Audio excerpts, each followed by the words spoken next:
Assalamualaikum warahmatullahi wabarakatuh. Selamat pagi. Baik ya. Oke. Apa ya? Ini sudah pertemuan ketiga dan pastinya kemarin untuk pembuatan video itu beberapa masih ada yang belum mengumpulkan. Tolong sebanget ya. Kalau ada yang belum, tolong segera dikumpulkan. Nggak apa-apa walaupun tenggatnya udah habis. At least kalian mengumpulkan. Lalu ini sebelum kalian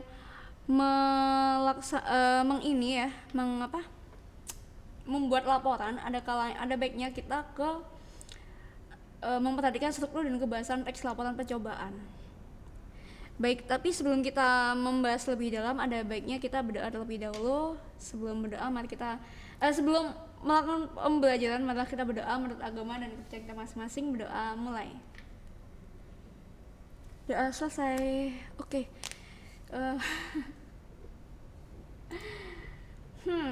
Kita lanjut ya.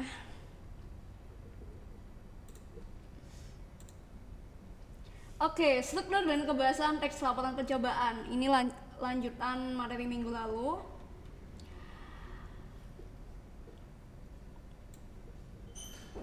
Struktur teks laporan percobaan itu ada 10 ya. Ada 10. Sebentar. Desi ini buka KPN dulu. Ada 10. Yang pertama ada judul, merupakan cerminan dari objek percobaan. Judul laporan percobaan harus dirumuskan dalam bentuk kalimat secara singkat, padat, komunikatif, dan jelas. Judul juga harus objektif dan sesuai dengan masalah yang diteliti. Nah, kemarin Bu Desi sudah kasih format laporannya, itu kalian amati juga.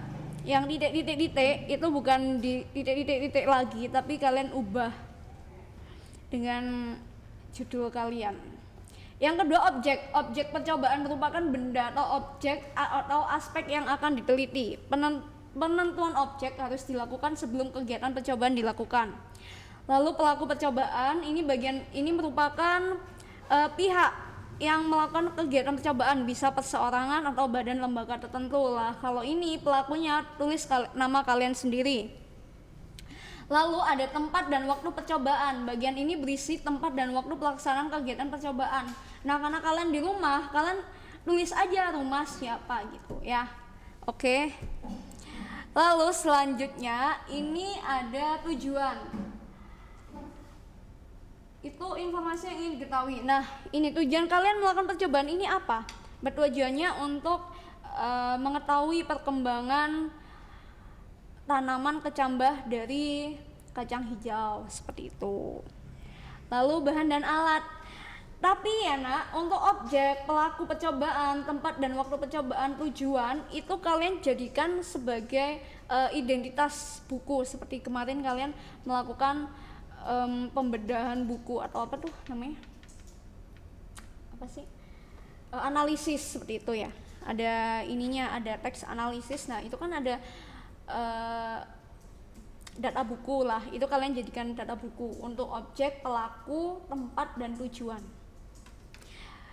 Selanjutnya di bab ini bahan dan alat itu berisikan percobaan, bagian dan alat dan percobaan dapat dipaparkan. Nah, ini bahannya apa? Bahannya kapas, kacang hijau, air. Alatnya yang dibutuhkan gelas, terus gunting kalau kalian membutuhkan. Seperti itu.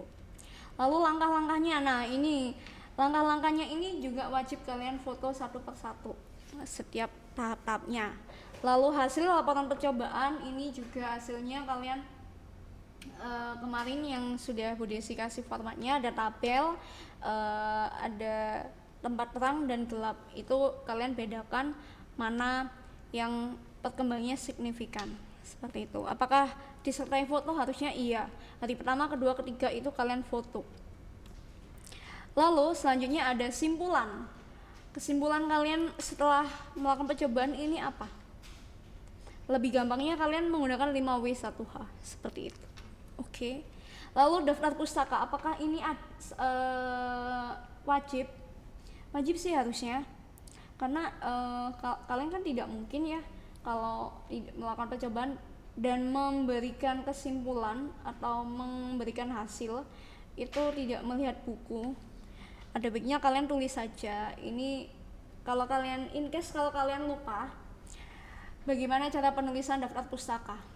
Nah, ini daftar pustaka. Nama belakang, koma, nama depan, titik, lalu tahun terbit, titik, judul ditulis miring, titik, judul buku ya ini maksudnya, terus kota terbitnya buku, titik 2, nama tempat terbit. Ini saya kasih contoh Donna Alicia, tapi saya balik Alicia, Donna, titik 2019, titik, judul bukunya Doa dan Usaha, lalu titik, Jakarta, tempatnya ini buku media cetaknya, lalu ini perusahaan cetaknya Media Kita, seperti itu. Selanjutnya ada aspek kebahasaan. Waduh, ini banyak, lumayan ya, karena tanggal 9 minggu depan itu sudah kalian contohkan juga, kalian sudah mengumpulkan malah. Yang pertama, memperkenalkan aspek umum atau kelompok seperti transportasi umum, makanan bergizi, dan makanan tradisional, mamalia atau reptilia. Nah, kalian juga menyebutkan juga transportasi umum itu apa aja, itu disebutkan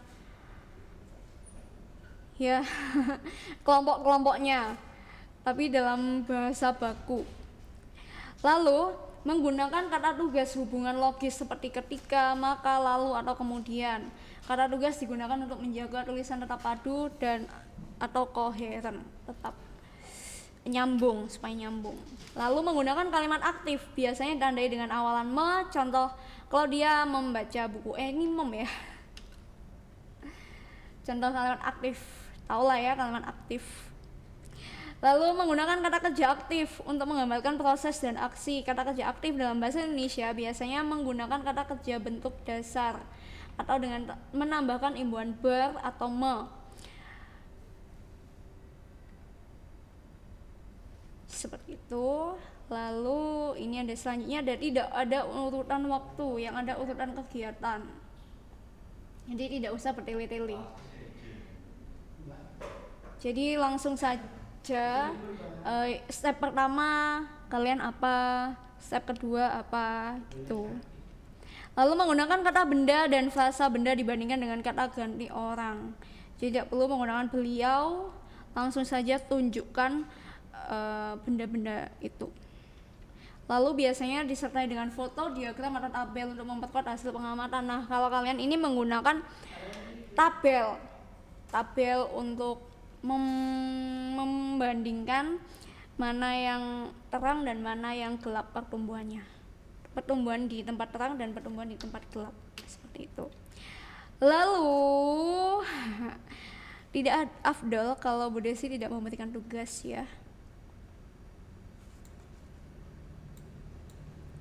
Yang pertama, tentukan struktur teks laporan tersebut. Loh Bu, teksnya mana? Teksnya ada di kolom tugas. Nah, itu ada PDF, kalian baca ininya, teksnya juga. Lalu yang kedua, analisis kelogisan langkah dalam teks percobaan tersebut. Langkah-langkahnya itu apakah sudah logis, apa tidak. Lalu analisislah penggunaan kalimat aktif dalam teks percobaan tersebut. Bagaimana penggunaan kalimat aktifnya, apakah sudah benar atau tidak. Ya, itu saja yang bisa Bu Desi sampaikan. Selebihnya kalau ada pertanyaan bisa komen atau langsung hubungin Bu Desi. Kapan ininya ya? Kapan ini Bu? Untuk tugasnya, untuk tugas pembuatan laporannya itu minggu depan. Kita sudah sepakat ya, 9 Agustus 2020 itu kita sudah sepakat semuanya. Bisa berupa PDF atau bisa berupa Word. Oke. Yang enggak bagus itu yang enggak ngerjakan. Baik, itu saja yang bisa Bu Desi sampaikan. Selebihnya mohon maaf kalau ada kata-kata yang kurang berkenan. Sebelum mengakhiri, marilah kita berdoa menurut agama dan kepercayaan kita masing-masing. Berdoa mulai. Berdoa selesai. Yeah, finally. Stay healthy, stay safe. Love you. Mwah.